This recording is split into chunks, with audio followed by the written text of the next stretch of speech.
بسم اللہ الرحمن الرحیم۔ السلام علیکم۔ یہ واقعہ ہے اس وقت کا جب اس روئے زمین پر انسانی زندگی ابتدائی حالت میں تھی، اور اس وقت مائی حوا کے بطن سے ایک لڑکی اور ایک لڑکا پیدا ہوا کرتے تھے۔ ایک ساتھ پیدا ہونے والے ان بہن بھائیوں کا نکاح دوسری مرتبہ پیدا ہونے والے بہن بھائیوں سے کر دیا جاتا تھا۔ قابیل اور حابیل دونوں ہی حضرت آدم علیہ السلام کے بیٹے تھے۔ جب یہ جوان ہوئے تو دستور کے مطابق حضرت آدم علیہ السلام نے قابیل کا نکاح غازہ کے ساتھ کرنا چاہا، جو کہ حابیل کے ساتھ پیدا ہوئی تھی، لیکن قابیل اس بات پر رضامند نہ تھا۔ وہ غازہ کی بجائے اکلیمہ سے شادی کرنا چاہتا تھا۔ اکلیمہ قابیل کے ساتھ ہی پیدا ہونے والی اس کی جڑواں بہن تھی، اور غازہ حابیل کی بہن تھی۔ اکلیمہ چونکہ خوبصورتی کے لحاظ سے غازہ سے کہیں آگے تھی، اس لیے قابیل نے حابیل کی بہن غازہ سے نکاح کرنے سے انکار کر دیا۔ حضرت آدم علیہ السلام نے قابیل کو سمجھایا کہ یہ اللہ کا حکم ہے، لہٰذا تم یہ بات مان لو۔ اکلیمہ تمہارے ساتھ پیدا ہوئی ہے، اس لیے وہ تیری بہن ہے، اس کے ساتھ تیرا نکاح نہیں ہو سکتا۔ مگر قابیل، وہ تو اپنی بات پر اڑا ہوا تھا۔ بالآخر حضرت آدم علیہ السلام نے ان دونوں بھائیوں کو حکم دیا کہ تم دونوں اپنی اپنی قربانی لے کر اللہ کے حضور میں پیش کر دو۔ جس کی قربانی مقبول ہوگی وہی اکلیمہ سے نکاح کا حقدار ہوگا۔ اس زمانے میں قربانی کی قبولیت کی یہ علامت ہوا کرتی تھی کہ قربانی کی چیز کو پہاڑ پر رکھ دیا جاتا تھا، اور آسمان سے ایک آگ آتی تھی جو اس قربانی کو کھا جاتی تھی۔ جس کی قربانی کو آسمانی آگ نے کھا لیا، اس کی قربانی قبول کی گئی۔ قابیل جو کہ کھیتی باڑی کا کام کرتا تھا، اور حابیل جو جانوروں کو پالا کرتا تھا۔ قابیل نے گندم کی بالیاں اور حابیل نے خوبصورت موٹا تازہ مینڈا قربانی کے لیے ایک پہاڑ پر رکھ دیا، اور اللہ تعالیٰ سے ساتھ یہ دعا بھی مانگی کہ اے اللہ، میری قربانی کو قبول فرما۔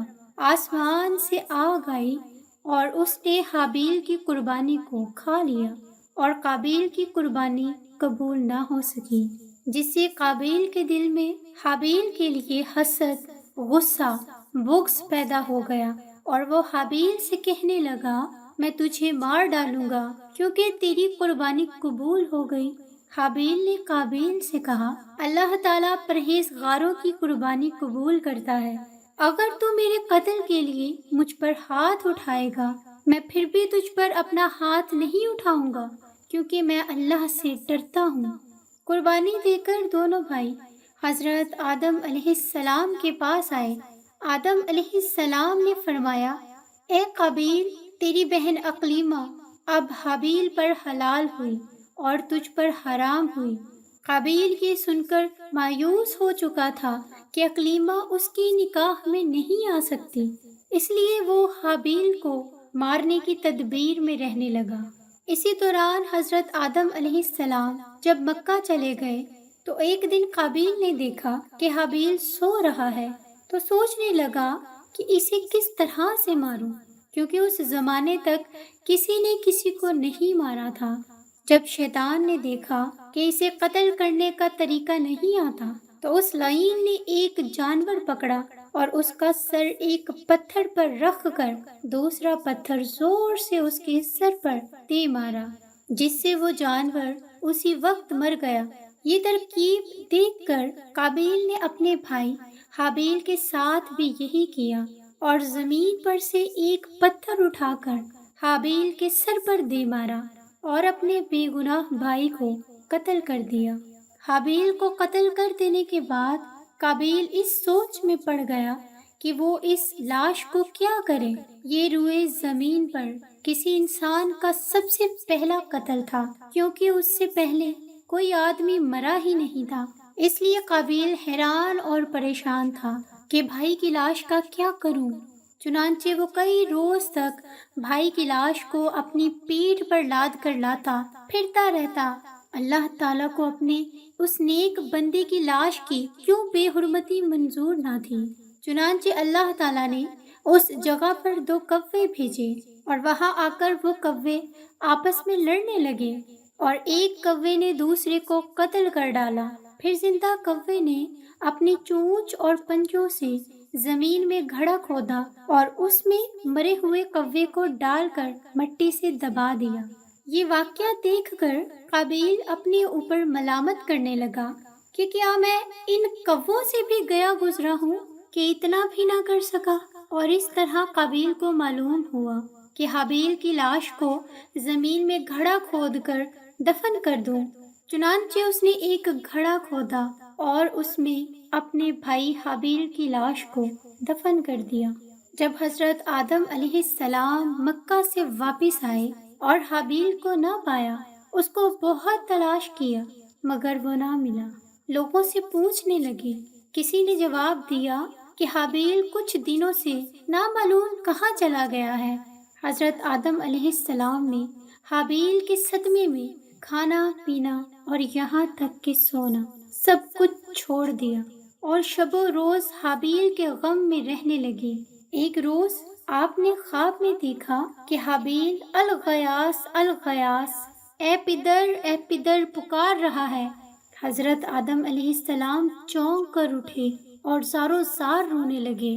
اسی وقت حضرت جبرائیل علیہ السلام آئے اور حضرت آدم علیہ السلام اور اماں حوا علیہ السلام کو حابیل کی قبر تک لے گئے۔ جب حضرت آدم علیہ السلام اور حضرت حوا علیہ السلام نے قبر کھود کر حابیل کو دیکھا کہ اس کا مغز نکلا ہوا ہے اور وہ خون سے آلودہ ہے، یہ حال دیکھ کر آپ دونوں بہت روئے اور حابیل کی لاش کو ایک تابوت میں بند کر کے اپنے مکان میں کسی جگہ پر دفن کر دیا۔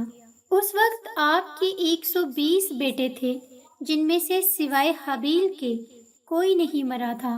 روایت ہے کہ جب حابیل قتل ہو گئے تو 7 دن تک زمین میں زلزلہ رہا۔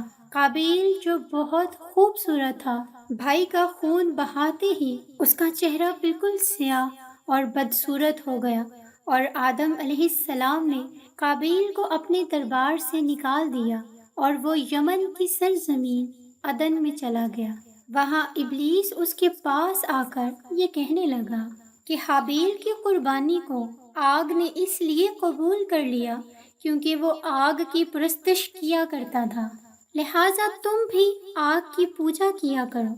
چنانچہ قابیل وہ پہلا شخص ہے جس نے آگ کی پرستش کی، اور زمین پر یہ پہلا شخص ہے جس نے اللہ کی نافرمانی کی اور زمین پر خون ناحق بہایا۔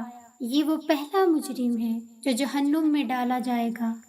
حدیث میں یوں آتا ہے کہ اس روئے زمین پر قیامت تک جو بھی ناحق قتل ہوگا، اس کے عذاب کا ایک حصہ اور بوجھ اور گناہ قابیل پر بھی ہوگا، کیونکہ اس نے سب سے پہلے قتل کا طریقہ ایجاد کیا۔